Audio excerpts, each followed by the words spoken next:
Ang programang ito ay rated SPG. Striktong patnubay at gabay ng magulang ang kailangan. Maaaring may masiselang tema, lengguwahe, karahasan, sexual, horror o droga na hindi angkop sa mga bata. Nakumpirma na nga dito ni Annalyn na hawak na nga dito ni Moira itong si Lolo Pepe. Dahil nakuha nga dito ni Annalyn ang cellphone dito ni Zoe. Ang hindi inasahan dito ni Moira ay tumawag ito at sinagot dito ni Annalyn ang tawag niya. Agad naman na sinabi dito ni Moira na pumunta daw doon itong si Zoe dahil may plano sila sa kanyang Lolo Pepe. Kaya nakumpirma na dito ni Annalyn na hawak nga dito ni Moira itong si Lolo Pepe. Samantalang mukhang mapapahamak na naman itong si Lynette dahil sa pag-utos dito ni Moira sa dalawang lalaki na sinabi naman niya na siguraduhin at masaktan at matakot nga daw itong si Lynette. Kaya naman nung makita dito ni Lynette ang dalawang lalaki na nakamaskara ay agad itong nagsirado ng pinto. Natakot pa ito dahil nga sinabi nga daw na kailangan nitong masaktan. At sa hindi inaasahan ay posibleng mapapahamak nga itong si Lynette na mag-isa lamang siya sa bahay nila. Samantalang natunugan naman agad dito ni Carlos ang ginawa nga dito ni Annalyn. Kaya sinubukan niyang tawagan itong si Zoe.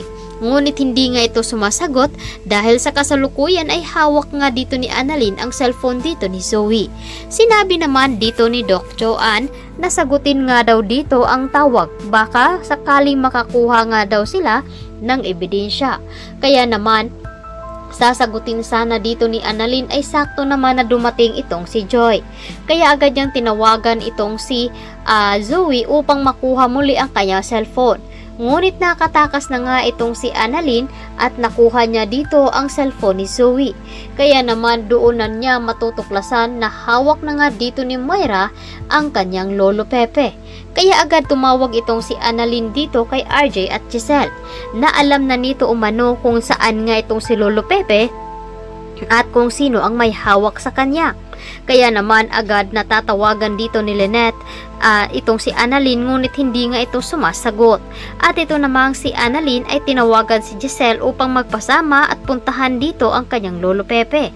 Ang hindi nga alam dito ni Moira na si Annalyn ang nakasagot sa cellphone dito ni Zoe. Samantalang nagalit naman itong si Lolo Pepe habang kaharap niya itong si Moira. Agad na sinabi niya dito na masasaktan daw lahat na nakapaligid dito kay Moira. At sinabi naman dito ni Moira na hindi nga daw niya masasaktan itong si Zoe. Sinabi naman dito ni Lolo Pepe na bakit hindi dahil hindi naman niya ito apo. At sa galit nga dito ni Moira ay agad itong humiram ng baril dito kay Baladja. At itinutok dito kay Lolo Pepe. Hindi naman natakot itong si Lolo Pepe dahil matanda na daw siya at handa naman daw itong mamatay.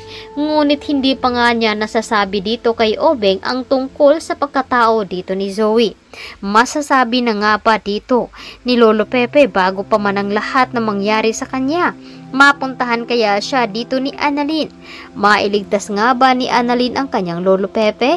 Paano naman itong si Lynette na ngayon ay nagiging delikado rin ang kanyang buhay?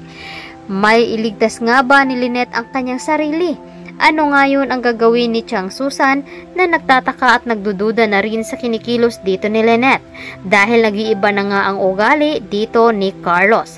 Kaya ito ang dapat nating aabangan ngayong hapon dito lamang sa Abot Kamay na Pangarap. Maraming salamat sa inyong